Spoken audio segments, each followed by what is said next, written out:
उत्तर प्रदेश सरकार की पूरी कैबिनेट अयोध्या धाम में आकर अयोध्या धाम के साथ ही उत्तर प्रदेश के विकास को लेकर के यहां पर अपनी महत्वपूर्ण बैठक को आयोजित की है। हम सब जानते हैं कि पहले से ही अयोध्या में केंद्र और राज्य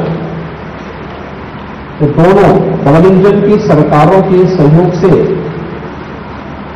कुल 178 परियोजनाओं के क्रियान्वयन की कार्रवाई चल रही है, जिस पर 30,500 करोड़ रुपए से अधिक की राशि यहां पर दोनों सरकारें मिलकर के अयोध्या धाम के समग्र विकास को आगे बढ़ा रही है।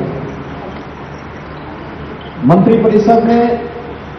आज जो अयोध्या धाम में महत्वपूर्ण निर्णय लिए, सबसे पहले हमारा पूरा मंत्रिपरिषद यहां पर आया और आने के उपरांत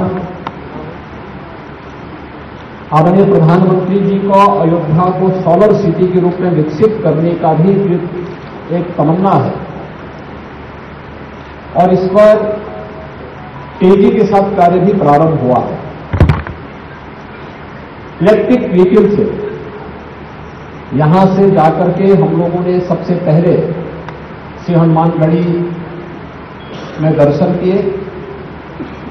हनुमानगढ़ी के दर्शन के उपरांत श्री राम जन्मभूमि दर्शन का सामूहिक रूप से सौभाग्य पूरे मंत्री कैबिनेट को प्राप्त हुआ। अयोध्या एक नए युग की ओर जा रही है। पूरी दुनिया आज अयोध्या की तरफ आकर्षित हो रही है और इस दृष्टि से आज उत्तर प्रदेश कैबिनेट का राम जन्मभूमि में दर्शन करना, श्री रामलला के भव्य मंदिर निर्माण के कार्यों को वहां नजदीक से अवलोकन करना और उसके उपरांत श्री राम संग्रहालय में उत्तर प्रदेश कैबिनेट की बैठक प्रारंभ हुई। कैबिनेट में कुल 14 प्रस्ताव आए। इन 14 महत्वपूर्ण प्रस्तावों में जो प्रस्ताव थे, सबसे पहला प्रस्ताव था उत्तर प्रदेश के अंदर पहली बार इनलैंड वाटरवे अथॉरिटी का गठन, यानी उत्तर प्रदेश अंतर्देशीय राजमार्ग प्राधिकरण के गठन का एक प्रस्ताव है। हम सब जानते हैं कि उत्तर प्रदेश के बारे में यह कहा जाता था कि उत्तर प्रदेश एक लैंडलॉक्ड स्टेट है। दुनिया के अंदर भी और देश के अंदर भी उन देशों ने प्रगति की जिनके पास जितना बेहतर जलमार्ग है। देश के अंदर भी ये राज्य आगे बढ़ रहे थे क्योंकि उनके पास एक्सपोर्ट की सस्ती सुविधा थी, जिनके पास जलमार्ग था। हम सब आभारी हैं प्रधानमंत्री मोदी जी के कि उन्होंने देश का पहला इनलैंड वाटरवे वाराणसी से हल्दिया के बीच में प्रारंभ किया और आज सफलतापूर्वक संचालित हो रहा है। पिछली बार हम लोगों ने देखा था कि 13 जनवरी को दुनिया का सबसे लंबा क्रूज वाराणसी से डिब्रूगढ़ के बीच में भी प्रधानमंत्री जी ने फ्लैग ऑफ किया था। Inland waterway authority Uttar Pradesh में जल यातायात को बढ़ावा देने,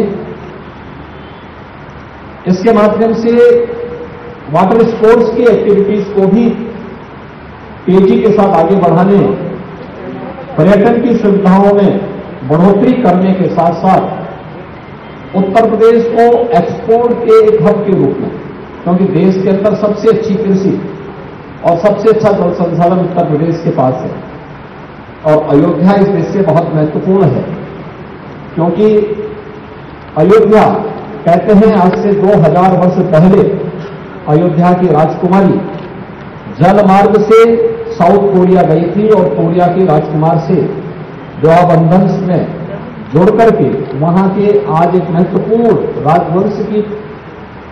की परंपरा अपने आप को कोरियावासी भावनात्मक रूप से अयोध्या के साथ जोड़ते हैं, बल्कि इसी रामकथा पार्क के बगल में क्वीन हो पार्क के निर्माण का कार्य कोरिया और उत्तर प्रदेश सरकार मिलकर के संपन्न भी कर रही है। इस दृष्टि से अयोध्या में यूपी उत्तर प्रदेश के अंदर जो हमारी महत्वपूर्ण लगभग 12 के आसपास नदियां ऐसी हैं जो जल यातायात के लिए बहुत मायने रखती है,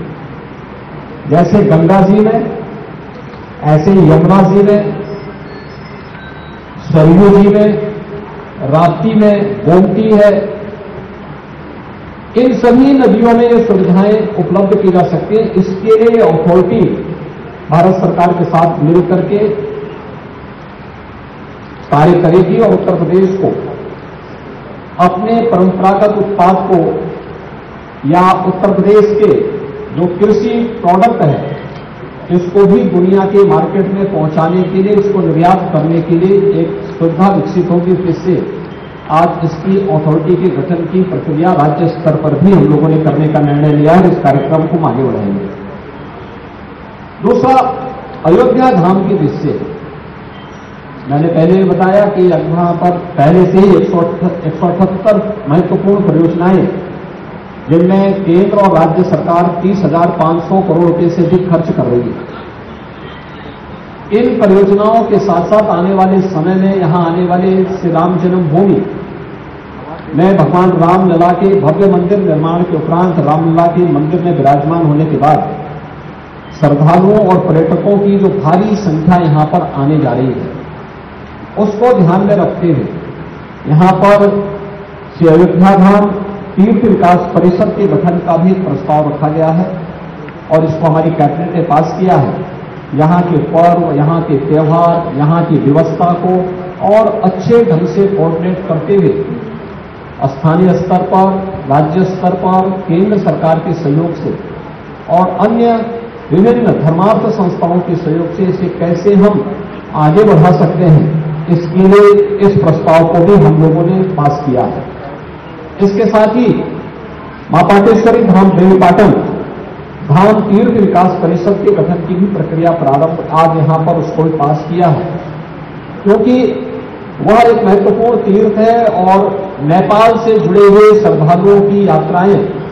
नवरात्रि के दौरान, खासतौर पर बासंतीय नवरात्रि के अवसर पर वहां पर एक यात्रा नेपाल से विशेष रूप से आती है। उस दृष्टि भी इस धाम के विकास, उसके समग्र विकास की दृष्टि की व्यवस्था की गई है। तीसरा, सुख तीर्थ विकास परिषद। हम सब जानते हैं श्रीमद् भागवत महापुराण की पहली कथा सुख तीर्थ में हुई थी। मुजफ्फरनगर जनपद में पवित्र तीर्थ है और जहां पे राजा परीक्षित को सुखदेव ऋषि ने पहली भागवत की कथा वहां पे सुनाई थी और जिसके कारण उन्हें मोक्ष प्राप्त हुआ था। उसे एक तीर्थ विकास परिषद के रूप में विकसित करने के लिए हमारी सरकार ने वहां पे गंगा की एक धारा को लाने में सफलता प्राप्त की है और अब उसे तीर्थ विकास परिषद के माध्यम से आगे बढ़ाने का कार्य